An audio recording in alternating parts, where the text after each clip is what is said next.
Hey up everyone. Today I've done a bit of a compilation to prove a point. Honda have ended up with a reputation for building boring bikes that I have to say I think is totally unfair. Over the years they have built and continue building truly great bikes.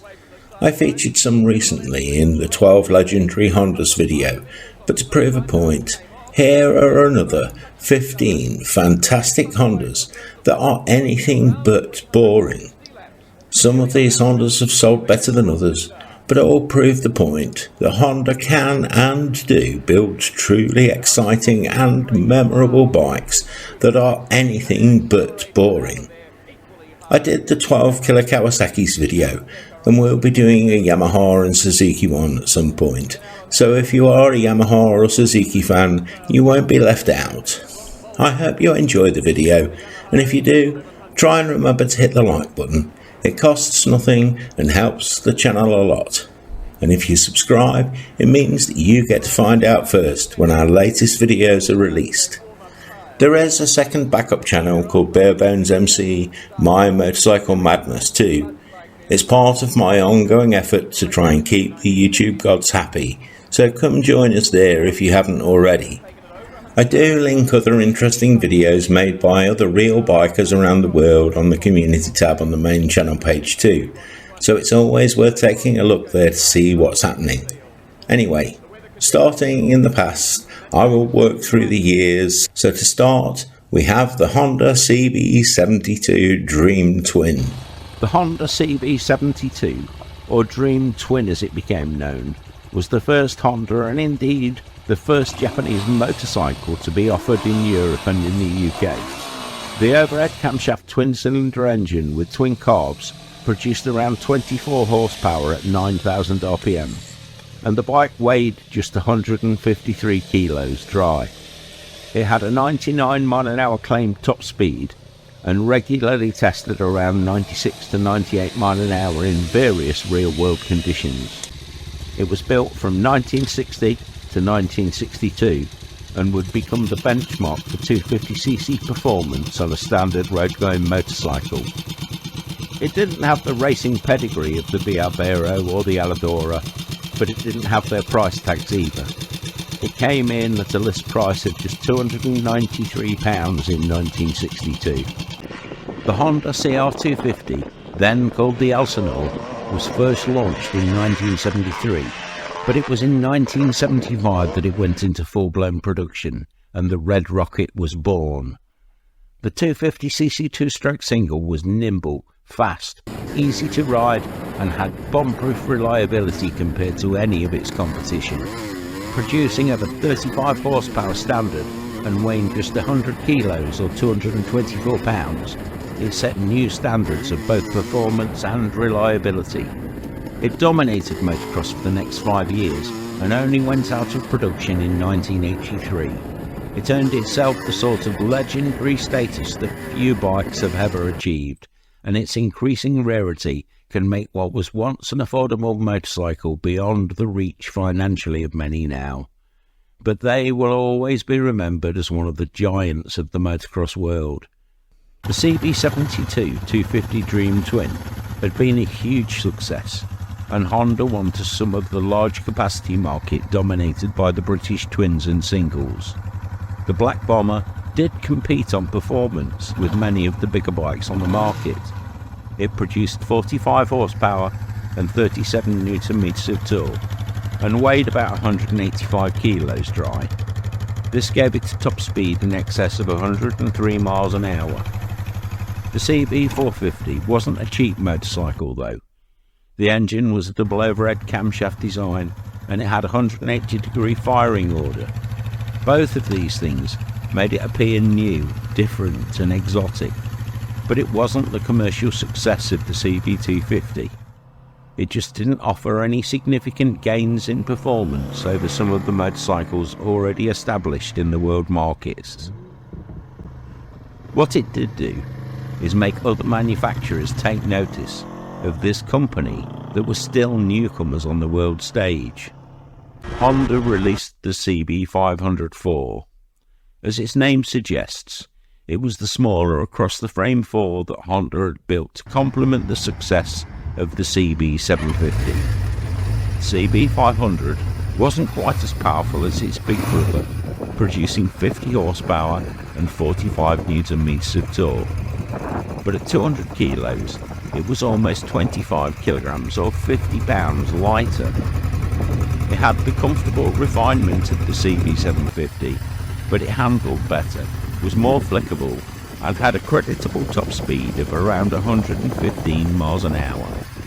It might not have been an H1, but it was the fastest 4-stroke 500cc motorcycle of its day, and the single cam engine was a delight to ride and totally indestructible. To put into perspective how good this motorcycle was, in 1973 it was entered into the 500cc production class at the Isle of Man TT, and it won. Bill Smith was the rider who brought it home first, over 8 seconds ahead of the great Stan Woods on a Suzuki T500. I guess Kawasaki didn't get the memo. Honda had refused to enter the 2-stroke market, concentrating solely on 4-strokes for their production bikes. But in the world of racing, 2-strokes were king. Success on the racetrack could also mean success in the sales department, so they finally decided to ditch the failed NR500 project and build a 2-stroke race bike to challenge the Yamahas. The format of the new race bike was an industry first, a V-formation 3-cylinder 2-stroke design built in both 250 and 500 capacity. Freddie Spencer was the chosen pilot, and he went on to win the 500cc title despite a season-long battle with Yamaha and the great Kenny Roberts. The road bike that followed was the 1983 Honda MVX 250F. Even the detuned version for the road bike produced a massive 49 horsepower from the V3 2-stroke, and the whole bike weighed in at just 138 kilos. To make the bike more usable and rider-friendly, it was tuned for mid-range torque and a vibration-free ride.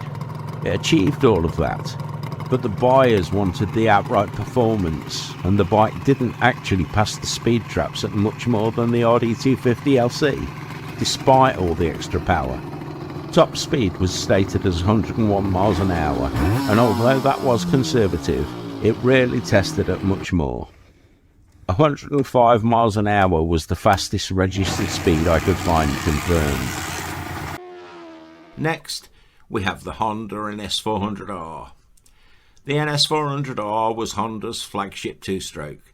As with the Suzuki, it was only built in 1985 and 86, but unlike the Suzuki, Honda went full bore on their 400.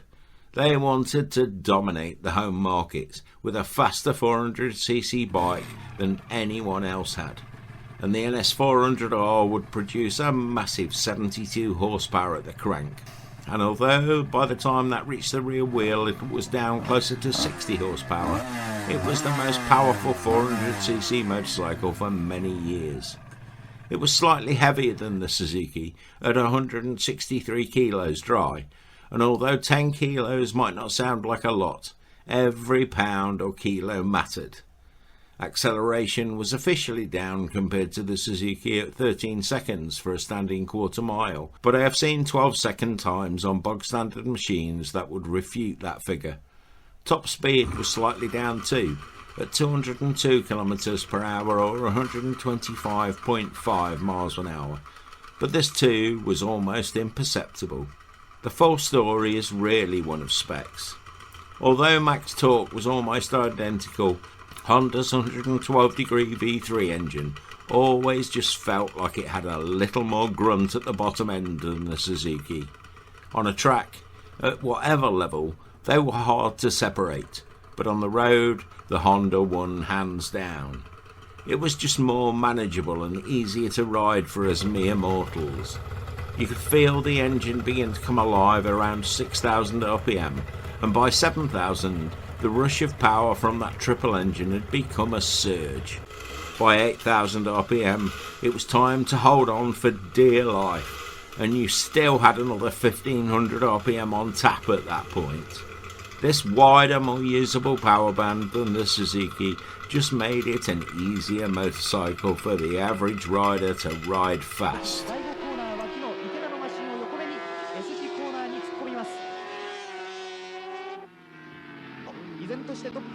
Honda were ahead of the game with the four-strokes.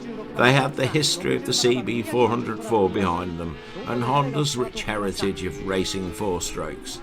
And it was 1983 that they released the first Honda CBR400F, or the NC17 as it was known. With an air-cooled 399cc across the frame 4 engine that was descended from the CBX400, it wasn't new tech. It was proven, but they pushed the performance of that engine to a whole new level. It would never compete with the two-strokes in racing, but on the street it could hold its own with most bikes through the twisties. Peak power of 58 horsepower came in at a stratospheric 12,300 RPM, and peak torque of around 36 Newton meters came in at 11,000 RPM. Those two figures alone should give you an idea of how much this motorcycle liked to rev. Dry weight was also up compared to the two-strokes, but at 175 kilos dry, it was as light or lighter than any of today's equivalents. 117 mile an hour or 186 kilometers an hour top speed meant the two-strokes were out of reach on top end. But the 0 to 100 kilometers an hour or 0 to 60 time of around 4.8 seconds meant until you were going over the speed limit, there was very little to choose between the CBR, RG and NS400s. Where the CBR was a clear winner was when it came down to comfort. This wasn't a purebred sports bike like the RG400. It was even more refined and usable than the NS400R. This was a motorcycle that epitomised the term a practical sports bike.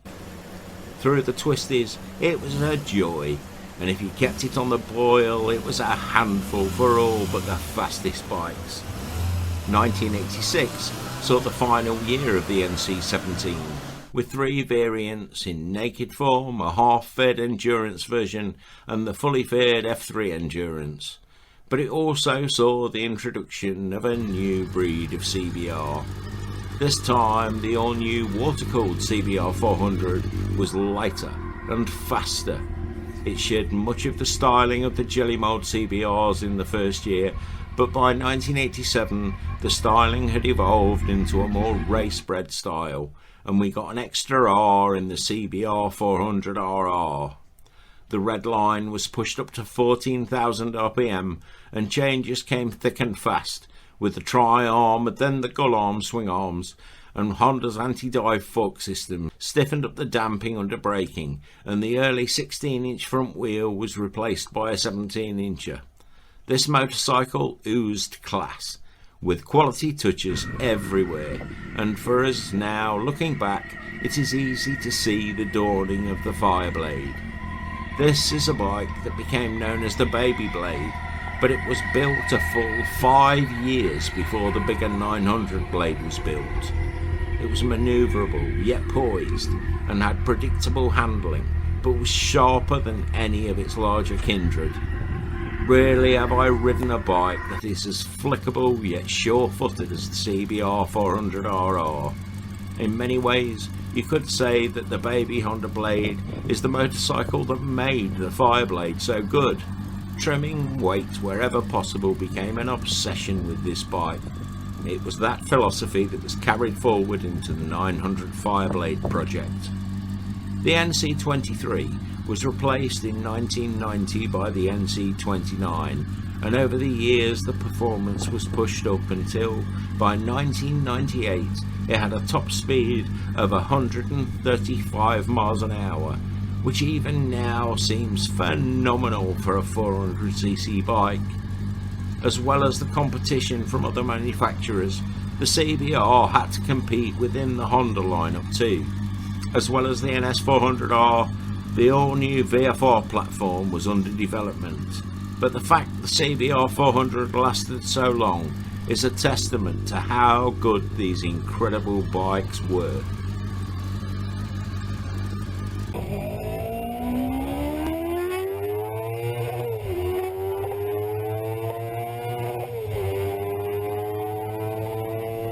Is the Honda Bros, and if ever a bike was killed by its name, the Honda Bros was that bike.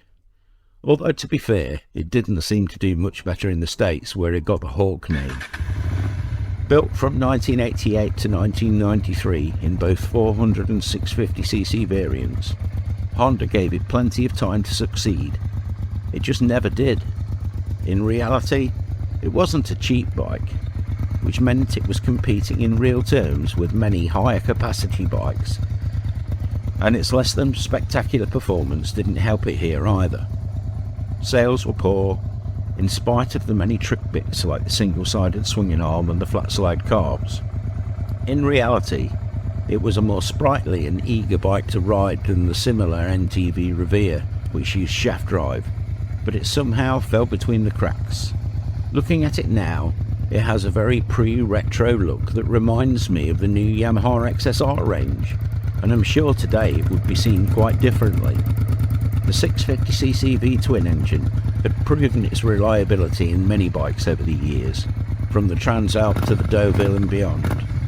Some special little trick bits make this a great little underrated bike that can give you real retro style with that usual Honda bomb-proof reliability. It's a fairly lightweight bike by today's standards, and handles remarkably well. The flat slide carbs give the engine a really crisp response, and unlike many V-twin engines, it does like to rev. It might never break any records, but that doesn't alter the fact it is a great little bike that loves to be thrown through the twisties and is very easy to live with. Honda had had their thunder stolen by the Suzuki when they released the MBX250, and Kawasaki had set a new benchmark with the KR250, so they were determined to show the world what they could do. 1985 saw the release of the all-new Honda NS250R, a two-stroke 90-degree V-twin engined replica of the world-beating Freddie Spencer race bike. It produced a similar 45 horsepower to its competition, but this time Honda had made every effort to increase overall speed, and the factory claimed a tested maximum of 118 miles an hour. And independent tests, it always achieved over the 112 mile an hour record of the KR250, with a fairly recognised figure of 115 miles an hour being the accepted top speed. It wasn't the lightest motorcycle at 141 kilos dry, but it had superb stable handling for a 250, and it raised the bar again for the industry as a whole. 1987 saw the introduction of the next Honda two-stroke in the form of the Honda NSR 250R. This time, Honda gave up all efforts to make the bike user-friendly and just focused on speed. This was another race replica, but of the 1996 Freddie Spencer bike this time. Over a 5-year period, the NSR won the title 4 times. Now, as you know, manufacturer's specs can be a little misleading, but the NSR produced around 45 horsepower in standard trim and weighed about 125 kilos dry. It had a top speed of around 112 miles an hour, but it was the handling of the bike that made it special. Lighter motorcycles can handle better, but often don't. Honda got the package right, with a beautifully well-balanced chassis and great suspension and brakes. The bike made every man, woman or child who ever sat on it feel like a world champion.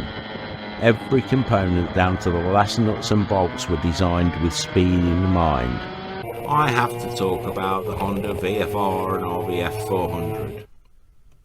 First built in 1986, the VFR400 or NC21 had the gear-driven cams of its big brother, and despite it being ridiculously expensive over here, they had their die-hard fans.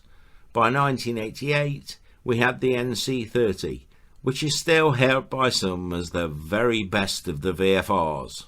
The V4 engine makes the VFR400 more complex mechanically, and although it is pretty bomb-proof, as an owner you are always waiting, worrying that if something goes bang you will have much more to do than you would if it was an across-the-frame four. Power delivery was distinct and smooth, maybe a little too smooth for some. It didn't have that band of power that the two-strokes did, and it didn't have that surge of the FZR400. The excitement of the VFR didn't come from the engine, but from the bike's seemingly impossible ability to hold corner speed beyond the limits of all but the very best riders. In this respect, it had only one rival, and that was the FZR. Was it better? Well, now that is a question that comes down to personal taste. In 1984 we got the RVF400R or the NC35. In reality the NC30 had been so good that this was more of a makeover than a redesign. The bike was effectively the same, but with the latest upside down forks, a ram air system and the styling of the new RC45. Was the RVF better? That is one of the most hotly contested questions in motorcycle history, and I will leave you to decide on that one.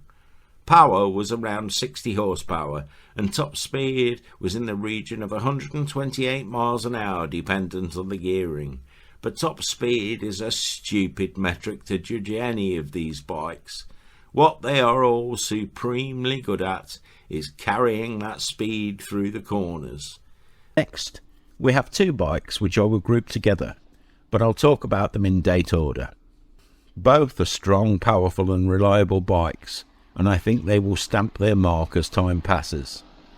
The first was typical Honda.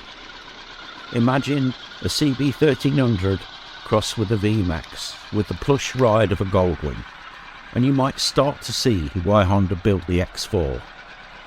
The CB1300 engine is one of the best big engines Honda ever built, and had more torque and power than most people knew how to use. It had masses of low down torque, but would rev like the best sports bikes. The best of both worlds, you might say. Well, the market just didn't seem to see it like that. The X4 didn't have the impact the V65 Magna had, and just didn't sell. It was built for 6 years, but never sold well, so they didn't come up for sale very often. But they are a truly stunning bike, with great build quality. They just lost on the brutality stakes against the VMAX. 3 years after the X4 was released, Honda tried again. This time, I think they created a bike ahead of its time. Before the dawn of the modern high-powered naked roadsters, they stripped back the immortal CBR1100XX Super Blackbird to its barest essentials. The Blackbird was an iconic bike, the world's fastest motorcycle at the time, and the X11 made no pretense of being a cruiser. It was simply a brute of a bike. It was faster between the lights than any bike had ever been. The only limit was the rider. The X11 was the first factory street fighter of sorts. However, again, Honda seemed to miss the mark. Sales were limited, and this incredible bike slipped into the history books. Why do you think that was? Was it simply ahead of its time? The X11 might never have the cult status of the Super Blackbird, but the lure of all that power in a naked bike has won it a loyal following. In the years to come, prices will rise, as this bike was never made in high numbers. Next, we have another road-going race bike. The Honda RC213 VS is literally a road-going version of Honda's 2013 and 2014 championship-winning V4 MotoGP race bike. First seen in 2015 and released in 2016, the RC213 VS was, and still is, the closest thing to a MotoGP bike that has ever been made illegal for use on the roads. In standard trim, it produced around 160 horsepower, but with the HRC performance kit, that was bumped up to 215 horsepower. That same kit takes torque up to 118 Newton meters and lowers dry weight to just 160 kilos. If we compare that figure, even though it's now effectively an 8-year-old design, with 20 litres of fuel added, it would still be 20 kilos lighter than the newest 2023 Ducati Panigale V4R is, with no fuel in it. I have heard it described as the most expensive production motorcycle available. The reality is, if you have to ask the price, you almost certainly can't afford it. In 2022, an as-new uncrated RC213V went through the auctions at over £182,000, and I guarantee that price will only go up as time goes on. The only real technical difference between the road bike and the MotoGP bike seems to be that the pneumatic valves of the MotoGP bike are replaced with coil springs, and the seamless gearbox is replaced with a regular road-going one taken from the RCV1000R race bike. Both of these changes are described as making the bike more durable for long-term use in the Honda marketing spiel. With the standard drivetrain, the unfettered RC213VS is rated for a top speed of over 217 miles per hour. So again, it stands alongside the much newer Ducati Panigale V4R. For once, the Ducati is the cheaper option though, close to £150,000 cheaper. Unless you are the ghost of Joey Dunlop, a bricklayer from Morecambe, or a lorry mechanic from darkest Lincolnshire, I wouldn't recommend trying to take this bike around the Isle of Man TT course though. I doubt most people would get past Quarter Bridge. Here's some footage.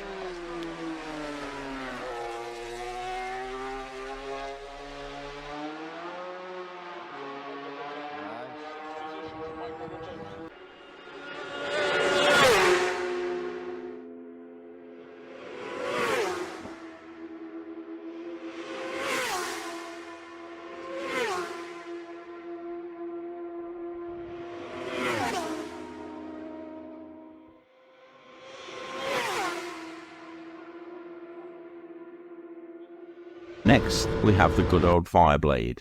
The latest Honda CBR400R SP carries on from a long list of blades. It produces around 215 horsepower, but is limited to between 185 and 190 miles an hour, depending on who you believe. The best 0 to 60 time I could find was 3.1 seconds, but the average was around 3.3 seconds. And the quarter mile time was 10.4 seconds with an exit speed of 162 miles an hour. In the UK, the price is around £25,000, but in the States, the prices seem to vary a lot. It looks like the list price is around $28,000, but I've seen prices as low as $16,500 on the main Honda US website. Can you really get them at that price, I wonder? Let me know in the comments below if you would. Despite the incredible price difference, the performance of the Fireblade Superbike has still outperformed the RC213V on many occasions, and despite rumours of it being discontinued for many years, it is the bike that keeps on giving.